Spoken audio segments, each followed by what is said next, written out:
Hello दोस्तों, आप सभी का स्वागत है आपके अपने यूट्यूब चैनल KP24 स्टडी पर। एक बार फिर से आज हम देखेंगे ज्योग्राफी के बारे में, जिसमें हम मिक्स ज्योग्राफी के क्वेश्चन जो ऑनलाइनर थ्रू लिए हैं, जिसमें टॉप 100% क्वेश्चन देखेंगे जो पिछले 4-5 साल के एग्जामों में बार बार रिपीटेड जो क्वेश्चन हुए हैं वो उनके लिए मोस्ट इंपॉर्टेंट जो एक क्वेश्चन होने वाली है। ठीक है फ्रेंड्स, जो आगामी एग्जाम आप बिहार पुलिस के एग्जाम, यूपी पुलिस आने वाली है, बिहार दरोगा, BPSC, SSC, banking, railway, Bihar teacher का जो एग्जाम अभी हाल फिलहाल में होने वाली है, सभी के लिए मोस्ट इंपॉर्टेंट होने वाली है क्वेश्चन। ठीक है, आपको हर एक एग्जाम में इसमें से 5 से 10 क्वेश्चन आपको मिल ही जाएंगे। ठीक है, कैसे हर एक एग्जाम में जो आप देखेंगे वर्ल्ड ज्योग्राफी चाहे इंडियन ज्योग्राफी के लगभग 8 से 10 क्वेश्चन, बिहार पुलिस में तो इससे 8 से 10 क्वेश्चन ही पूछ ही लेगा। ठीक है फ्रेंड्स, चाहे BPSC हो, चाहे बिहार पुलिस हो, चाहे बिहार दरोगा, सभी के लिए महत्वपूर्ण होने वाली है। ठीक है फ्रेंड्स, तो चलिए शुरू करते हैं आज का हमारा जो वीडियो। ये हमारा जो है आपने हमें देखा है वर्ल्ड मैप। ठीक है, आपको मैप के बारे में बता देते हैं थोड़ा। ठीक है फ्रेंड्स, चलिए। तो ये जो हमारा है नॉर्थ अमेरिका, ठीक है, 7 को महाद्वीप है आपके। फिर ये साउथ अमेरिका हो जाएगा, ये अफ्रीका, यूरोप हो जाएगा, एशिया और ऑस्ट्रेलिया, 7 महाद्वीप हैं। ठीक है फ्रेंड्स, चलिए। अगर आप इसमें देखेंगे तो ये जो रेखा आपको दिख रही है, ठीक है फ्रेंड्स, जो ये रेखा है आपको इसे कौन सी मकर रेखा कहते हैं। ठीक है फ्रेंड्स, ये जो बीचों बीच जो जा रही है इसे क्या हम इक्वेटर यानी भूमध्य रेखा कहते हैं, और जो इससे ऊपर है इसे क्या हम तो कर्क रेखा कहते हैं, जो भारत के 8 राज्यों से होकर गुजरती है। ठीक है फ्रेंड्स, चलिए तो देखते हैं। देखिए, तो कभी पूछ लेता है कि वह कौन सी रेखा है जो तीनों रेखाएं किस महाद्वीप से गुजरती है, तो आपका अफ्रीका से तीनों रेखाएं आपको दिख रही है कि अफ्रीका महाद्वीप से तीनों रेखाएं गुजरती है। चाहे आपका विषुवत रेखा हो, चाहे आपका मकर रेखा हो, चाहे वो कर्क रेखा हो। ठीक है, कर्क रेखा और मकर रेखा और भूमध्य रेखा कहाँ से, वो तो जो आपका साउथ अमेरिका यानी दक्षिणी अमेरिका इससे गुजरती है। कर्क रेखा सिर्फ उत्तरी अमेरिका से, यूरोप से कोई भी रेखा नहीं गुजरती। एशिया से जो आपका ये कौन सी है आपके कर्क रेखा गुजरती है। ऑस्ट्रेलिया से सिर्फ मकर रेखा गुजरती है, और तीनों रेखाएं अफ्रीका महाद्वीप से गुजरती है। ठीक है, चलिए शुरू करते हैं। ठीक है फ्रेंड, देखिए आपको जैसे ऐसे आपको दिखेगा जो ये रेखाएं होती है जो मैप में आपको दिख रही है, कौन सी है, ये अक्षांशीय रेखाएं हैं। ठीक है फ्रेंड्स, और जो ऊपर से आपको दिख रही है कौन सी है, देशांतर रेखाएं हैं। ठीक है फ्रेंड्स, कौन सी, तो ये देशांतर रेखाएं हैं। ठीक है फ्रेंड्स, तो यहीं पे आप एक रेखा देखेंगे। ठीक है, जो ये रेखा है आपको जो मानक समय रेखा है, जो 0 डिग्री अक्षांश की जो रेखा है वो कहाँ से, यहाँ से लंदन से होते हुए गुजरती है, जो क्या है 0 डिग्री रेखा है। इधर से इधर आप जाएंगे तो ये कौन सी पश्चिमी गोलार्ध है, और ये जो है इधर पूर्वी गोलार्ध है। जो अमेरिका है वो किस में, पश्चिमी गोलार्ध में है, और इंडिया जो है वो पूर्वी गोलार्ध में पड़ता है। ठीक है फ्रेंड्स, तो चलिए, तो ये हमारा जो वीडियो है इसे अब हम आगे की तरफ बढ़ाते हैं। ठीक है फ्रेंड्स, तो जो मैप के बारे में थोड़ा बहुत आपको हम बता दिए। ठीक है फ्रेंड्स, चलिए तो आगे देखते हैं। इसके बाद हर एक महाद्वीप के बारे में आपको विस्तार से बताएंगे। जैसे नीचे अटलांटिका महाद्वीप आपको बताना भूल गए, जिसे हम श्वेत महाद्वीप कहते हैं। ठीक है फ्रेंड्स, क्योंकि यहाँ पर 12 मास बर्फ पड़ता रहता है, यहाँ पे सूर्य का प्रकाश बहुत ही कम पहुँचता है। ठीक है फ्रेंड्स, चलिए तो शुरू करते हैं। आज का हमारा जो टॉपिक है यानी जो क्वेश्चन है उसमें 100 क्वेश्चनों का जो सीरीज है उसमें शुरू करते हैं। आज का हमारा जो पहला क्वेश्चन है, तो पहला क्वेश्चन जो हमारा है कि भू आकृति विज्ञान के जन्मदाता किसे कहा जाना जाता है, तो किसे मानते हैं, तो फेसेल को मानते हैं। जो भू आकृति जो जियोमोर्फोलॉजी का जन्मदाता है, भू आकृति विज्ञान के जन्मदाता किसे, तो फेनोसोलॉजी को मानते हैं, पेशेल को मानते हैं। ठीक है, अगला है कि प्रसिद्ध भौगोलिक ग्रंथ किताबुल हिंद के लेखक कौन है, तो अलुबर्नी जो प्रसिद्ध भौगोलिक ग्रंथ किताबुल हिंद के लेखक है, जो एक भूगोल पर आधारित है। ये अलुबर्नी कहाँ का रहने वाले थे, तो मोरक्को का रहने वाला था। ठीक है, ये भारत आया था आपका 1400 के करीब ईस्वी में, जो किसके मोहम्मद बिन तुगल के दरबार में भारत आया था। ठीक है फ्रेंड्स, चलिए अगला हमारा क्वेश्चन है कि वायु में अपेक्षित आर्द्रता मापने हेतु कौन सा उपकरण का प्रयोग किया जाता है, तो वायु में अपेक्षा आर्द्रता मापने के लिए आपको कौन सा हाइग्रोमीटर का प्रयोग किया जाता है। ठीक है फ्रेंड्स, चलिए अगला क्वेश्चन है कि रिएक्टर स्केल का प्रयोग किसे मापने के लिए किया जाता है, तो रिएक्टर स्केल का प्रयोग किसके है, तो भूकंप को झटके मापने के लिए किया जाता है। ठीक है, और भूकंप की तीव्रता किससे मापते हैं, तो भूकंप की तीव्रता हम इसमें स्फिग्नोमीटर से मापते हैं। ठीक है, चलिए आगे है कि भूकंप के एक ही समय पर आने वाले स्थानों को मिलाने वाली रेखाओं को क्या कहते हैं, उसे कहते हैं होमोसिस्मल। क्या कहते हैं, होमोसिस्मल्स कहते हैं उसे। जो भूकंप की एक स्थान को मिलाने वाली रेखाएं हैं, जो भूकंपीय क्षेत्र को मिलाने वाली रेखाओं को क्या कहते हैं, होमोसिस्मल्स कहते हैं। ठीक है, अगला है कि समान चुंबकीय झुकाव वाले स्थानों को मिलाने वाली रेखा को क्या कहते हैं, तो आइसोसोगोनल कहते हैं। क्या कहते हैं, आइसोसोगोनल। ठीक है। समान चुंबकीय झुकाव वाले क्षेत्रों को मिलाने वाली रेखाओं को आइसोगोनल कहते हैं, ठीक है फ्रेंड्स। चलिए अगला है कि सूर्य और पृथ्वी के मध्य न्यूनतम दूरी कब होती है, तो 3 जनवरी को होती है, ठीक है। अगला 8 नंबर क्वेश्चन है कि सौर मंडल का दूसरा सबसे बड़ा ग्रह कौन सा है, तो जो सौर मंडल का दूसरा सबसे बड़ा ग्रह है वो कौन सा है आपका, तो हो जाएगा शनि। और सबसे ज़्यादा जो आपका पूछता है उपग्रह किसका है, तो शनि का ही है, ठीक है। और प्रथम सबसे बड़ा उपग्रह कौन सा है, तो आपका बृहस्पति हो जाएगा। कौन सा है, बृहस्पति सबसे बड़ा उपग्रह है, ठीक है। अगला है कि सूर्य से सबसे दूर कौन सा स्थित, सबसे दूर कौन सा स्थित है, तो वरुण। वरुण के बाद पूछ लेगा दूसरा सबसे दूरी पर स्थित ग्रह कौन सा है, अरुण है, अरुण, ठीक है भैया। चलिए और सबसे नज़दीकी ग्रह कौन सा हो जाएगा, तो आपका बुध, उसके बाद से शुक्र, तब पृथ्वी, तब मंगल, तब बृहस्पति, तब आपका शनि, तब अरुण, तब वरुण आते हैं, ठीक है फ्रेंड्स। चलिए अगला है कि सौरमंडल का जन्मदाता किसे कहा जाता है, तो सूर्य को कहा जाता है। सौरमंडल का जन्मदाता किसे है, तो सूर्य को कहते हैं, ठीक है। अगला है पृथ्वी की जुड़वा बहन किसे कहते हैं, तो हम शुक्र को कहते हैं। और शुक्र के बारे में और है तो इसे भोर या सांझ का तारा भी कहते हैं, ठीक है, या पृथ्वी का जुड़वा बहन भी कहा जाता है, ठीक है। और यहाँ पे एक और प्रश्न शुक्र से आपको याद रखना है कि सबसे ज़्यादा जो तपांतर है यानी तापमान में अंतर सबसे ज़्यादा किस पर है, तो शुक्र पर ही है, ठीक है। जो दिन में तापमान लगभग 100-150 से प्लस चला जाता है, तो रात में वही तापमान 200 माइनस में चला जाता है, तो सबसे ज़्यादा तापांतर किस पर है, तो शुक्र पर है, ठीक है।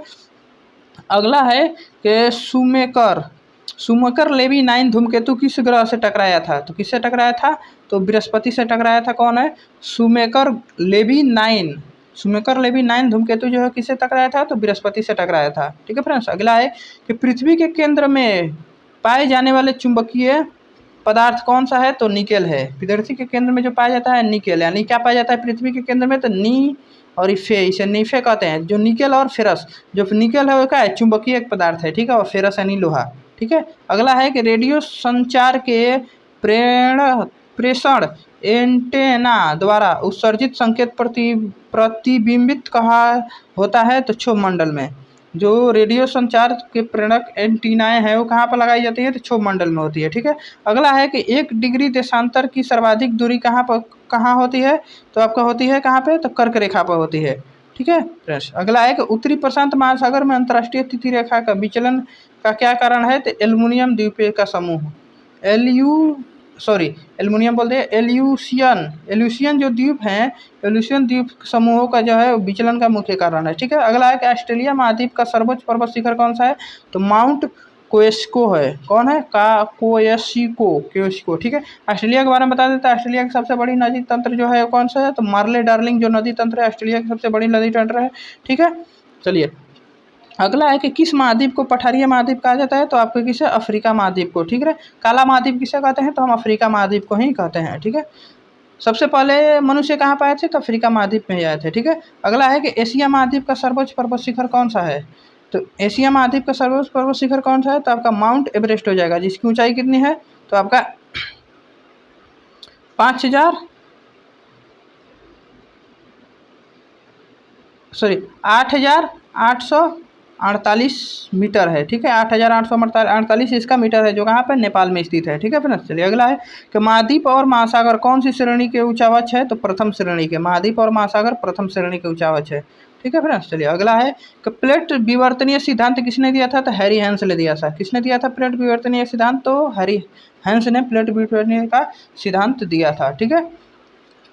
हमारा जो अगला क्वेश्चन है कि संपूर्ण महासागरीय क्षेत्रफल में कितने प्रतिशत भाग पर महाद्वीपीय मर्ग तट पर विस्तार है, तो कितने, 7.5% भाग पर, ठीक है फ्रेंड्स। अगर आपको वीडियो अच्छी लग रही हो तो वीडियो को लाइक, चैनल को सब्सक्राइब और वीडियो जितना ज़्यादा हो सके शेयर करें, अपने फ्रेंडों के पास शेयर करें, ठीक है फ्रेंड्स। अगर वीडियो आपको सब्सक्राइब का कोई भी चार्ज नहीं लगता है, तो आपसे निवेदन है कि प्लीज़ फ्रेंड आप हमारे चैनल को सब्सक्राइब करें, क्योंकि आपको आपके एक सब्सक्राइब से हमें एक मोटिवेट मिलती है कि हम आपके लिए नए नए वीडियो बनाने का प्रयास करें, ठीक है फ्रेंड्स। तो प्लीज़ आप हमारे वीडियो को सब्सक्राइब करें, अगर सब्सक्राइब करते हैं तो आपको सबसे पहले आपका जो भी हमारा वीडियो का नोटिफिकेशन सबसे पहले आप तक पहुंच जाएगा, ठीक है फ्रेंड्स। तो चलिए आगे देखते हैं कि विश्व में लंबा जलमग्न कैनियन कौन सा है, तो हो जाएगा बेसिन सागर में।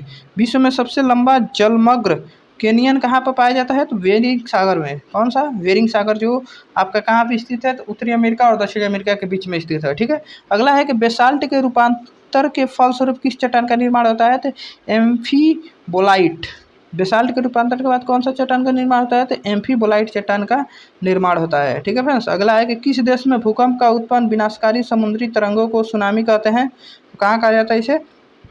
जापान में कहा जाता है। जो भूकंप से उत्पन्न विनाशकारी समुद्री तरंगों को क्या कहते हैं? जब भूकंप का समुद्री तरंगों को क्या सुनामी कहाँ कहा जाता है? तो जापान में कहा जाता है। ठीक है, अगला है भूकंप की उत्पत्ति के संबंध में प्रत्यक्ष पुनश्चलन सिद्धांत का प्रतिपादन किसने किया था? तो रीड ने किया था। ठीक है, अगला है कि एयरबस जलवायु कहाँ स्थित है? तो अटलांटिक महासागर में। एयरबस ज्वालामुखी कहाँ स्थित है? तो अटलांटिक महासागर में। ठीक है, ज्वालामुखी जो है कहाँ पे? अटलांटिक महासागर में, जिसका नाम क्या है? एयरबस ज्वालामुखी अटलांटिक महाद्वीप में स्थित है। ठीक है, एकमात्र महाद्वीप है। ठीक है, पृथ्वी की सतह के नीचे द्रवभूत शैल क्या कहलाते हैं? तो उसे मैग्मा कहते हैं। जो नीचे है पृथ्वी के केंद्र में जो पाया जाता है उसे मैग्मा कहते हैं, जिसे हम क्या कहते हैं? नीफे। निकेल और फेरस की जो है उसे मैग्मा कहते हैं। ठीक है, दक्षिणी अल्पास पर्वत श्रेणी कहाँ स्थित है? तो आपका न्यूजीलैंड में स्थित है। ठीक है, अगला है तकला मकान मरुस्थल किस देश में पाया जाता है? तो आपका चीन और मंगोलिया के बॉर्डर पर पाया जाता है। कौन? तकला मकान मरुस्थल। ठीक है, अगला है कि यू आकार की घाटी कहाँ पाई जाती है? तो हिमानी क्षेत्र में। कहाँ? जो हिमालय के क्षेत्र है इसमें आपको कौन सी यू आकार की घाटी पाई जाती है। ठीक है, अगला है कि सिर्फ का निर्माण किससे होता है? तो पवन से होता है। ठीक है, सिर्फ का निर्माण किससे होता है? तो पवन से होता है। ठीक है, अगला है 33 नंबर के पृथ्वी के वायुमंडल का कितना प्रतिशत भाग 29 किलोमीटर की ऊंचाई तक पाया जाता है? तो 97% भाग जो है 29 किलोमीटर की ऊंचाई पर पाया जाता है पृथ्वी का। ठीक है, अगला है कि वायुमंडल का सर्वाधिक होता है जलवायु होती है ठंडी तथा शुष्क। वायुदाब का सर्वाधिक होता है जब वायु होती है ठंडा और शुष्क। ठीक है, अगला है कि प्रति चक्रवात में वायुमंडलीय वायुदाब कहाँ अधिक होता है? तो प्रति चक्रवात जब आता है तो वायुमंडलीय दाब सबसे ज़्यादा कहाँ पर हो जाती है? तो केंद्र पर सबसे ज़्यादा दाब होती है। जैसे आपका कोई चक्रवात आता है तो सबसे ज़्यादा इसमें दाब कहाँ पर आपको पाई जाती है? तो केंद्र, जो मुख्य बिंदु होता है केंद्र पर सबसे ज़्यादा दाब पाई जाती है। ठीक है, अगला है कि किस प्रकार की वर्षा बिजली की चमक एवं बादलों के गरज के साथ बरसती है? तो होती है संवहनीय वर्षा। कौन सी होती है? तो संवहनीय वर्षा। इसमें बिजली और आपका बादल गरजते हैं और संवहनीय वर्षा में। ठीक है, अगला है कि विक्टोरियन झील कहाँ पाया जाता है? तो पूर्वी अफ्रीका में। विक्टोरिया झील कहाँ पे स्थित है? मीठे पानी की सबसे बड़ी झील विक्टोरिया झील कहाँ पाई जाती है? तो अफ्रीका महाद्वीप में स्थित है। ठीक है, अगला है कि पृथ्वी पर समुद्र तल से सर्वाधिक निचली झील कौन सी है? तो आपके है मृत सागर। कौन सी झील है? तो मृत सागर है, पृथ्वी तल से सबसे नीचे स्थित है। ठीक है, अगला है कि एंजिल जलप्रपात किस नदी पर स्थित है? तो ओरिनोको नदी पर स्थित है। कहाँ पे? ओरिनोको नदी पर स्थित है। ठीक है, अगला है कि विश्व की सबसे बड़ी जहाज रानी नहर कौन सी है? तो स्वेज नहर। देखिए, विश्व में दुनिया का सबसे ज़्यादा व्यापार कहाँ से होता है? तो स्वेज नहर के द्वारा होता है। कहाँ पर है? स्वेज नहर। ठीक है, जिसे हम जहाज रानी के नाम से जाना जाता है। ठीक है, अगला है कि वर्ष 2004, 2 या 5 की अवधि में कौन अवधि में वन क्षेत्र का सर्वाधिक ह्रास कहाँ देखा गया था? वह कौन सा देश है? तो इंडोनेशिया में। ठीक है, अगला है कि दक्षिण अमेरिका में शीतोष्ण घास के मैदान को क्या कहते हैं? तो पम्पास कहते हैं।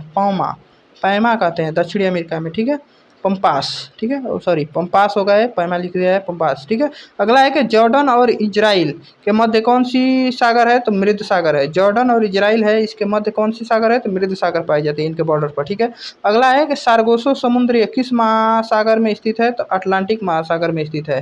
कहाँ पे? अटलांटिक महासागर में स्थित है सार्गोसो समुद्र। ठीक है, अगला है कि रेनेल जलधारा किस महासागर की जलधारा है? तो अटलांटिक महासागर की। जो रेनेल जलधारा है किस महासागर की जलधारा है? तो अटलांटिक महासागर की जलधारा है। ठीक है फ्रेंड्स, चलिए अगला देखते हैं कि अगला है कि गल्फ स्ट्रीम धारा। जो गल्फ स्ट्रीम धारा की उत्पत्ति कहाँ से होती है? तो मैक्सिको की खाड़ी से होती है। कहाँ से? मैक्सिको की खाड़ी से होती है गल्फ स्ट्रीम की धारा की उत्पत्ति। ठीक है, जो गल्फ स्ट्रीम धारा है कौन सी एक धारा है? तो एक गल्म जल धारा है। ठीक है, पूछता है कि गल्फ स्ट्रीम कौन सी धारा है? तो एक गल्म जल धारा है। ठीक है फ्रेंड्स, चलिए अगला है कि दैनिक ज्वार भाटा के मध्य समांतर अंतर कितना है? तो 24 घंटा 52 मिनट का। एक ज्वार और भाटा के में समान मध्य अंतर कितना है? तो 24 घंटा 52 मिनट का अंतर होता है। ठीक है फ्रेंड्स, चलिए अगला है कि गंगा नदी,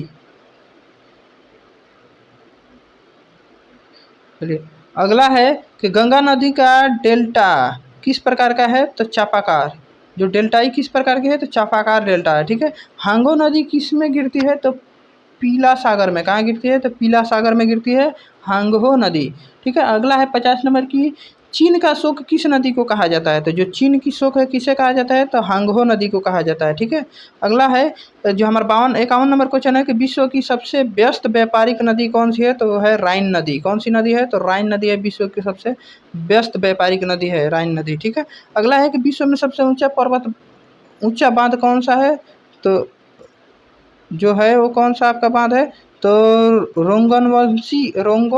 रोगवंशकी जो बांध है, सबसे बड़ा सबसे ऊंचा बांध है रोगवंशकी। ठीक है फ्रेंड्स, चलिए आज का जो हमारा 100% क्वेश्चन जो हम टारगेट लिए थे उसमें से आपको 52 क्वेश्चन जो हम करा चुके हैं। ठीक है, और इसका जो आगे का जो क्वेश्चन होगा इसका जो हम आपको पार्ट 2 में प्रोवाइड कराएंगे, क्योंकि वीडियो लंबी हो जाएगी। ठीक है फ्रेंड्स, तो चलिए मिलते हैं फिर आपको नेक्स्ट वीडियो में, तब तक के लिए जय हिंद। और अगर आपको वीडियो अच्छी लगी हो तो वीडियो का आप हमारा लाइक, चैनल को सब्सक्राइब और जितना जितना ज़्यादा हो सके फ्रेंड के पास शेयर करें। आपको सब्सक्राइब का कोई भी चार्ज नहीं लगता है फ्रेंड्स, तो प्लीज़ आप हमारे चैनल को सब्सक्राइब करें और वीडियो को लाइक करें। ठीक है फ्रेंड्स, तो तब मिलते हैं नेक्स्ट वीडियो में, तब तक के लिए जय हिंद।